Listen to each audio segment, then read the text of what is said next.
Long ago, in the heart of the Omo Valley, nestled between towering baobabs and whispering grasslands, there was a village called Ogundani.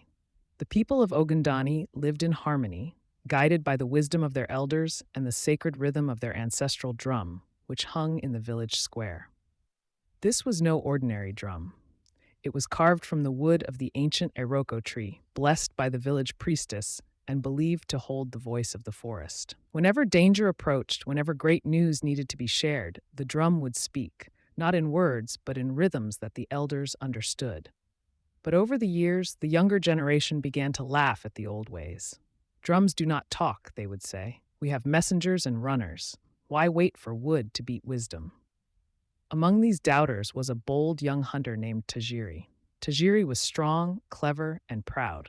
He believed that bravery was enough to protect a village, more than any drum ever could. One day, he marched into the village square and stood before the great drum.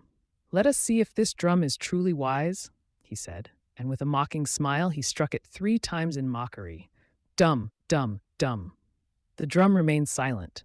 That night the winds changed. The air grew thick with unease. In the shadows of the forest, eyes glowed.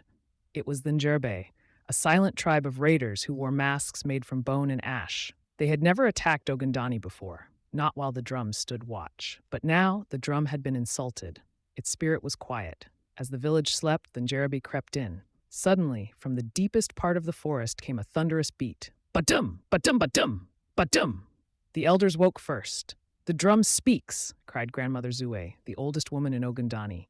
"It warns of danger from the east." Without hesitation, the villagers gathered, armed with spears, fire, and courage. Tajiri, guilt burning in his heart, led the defense. When the Njerebe arrived, they were met not with silence, but with a united village, prepared and unafraid. The raiders fled, never to return. The next morning, Tajiri stood before the drum again, this time with reverence. He bowed low and spoke softly. "I was wrong to doubt. Wisdom wears many shapes."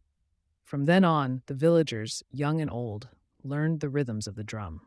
They knew that tradition was not weakness, but strength passed down through sound and silence.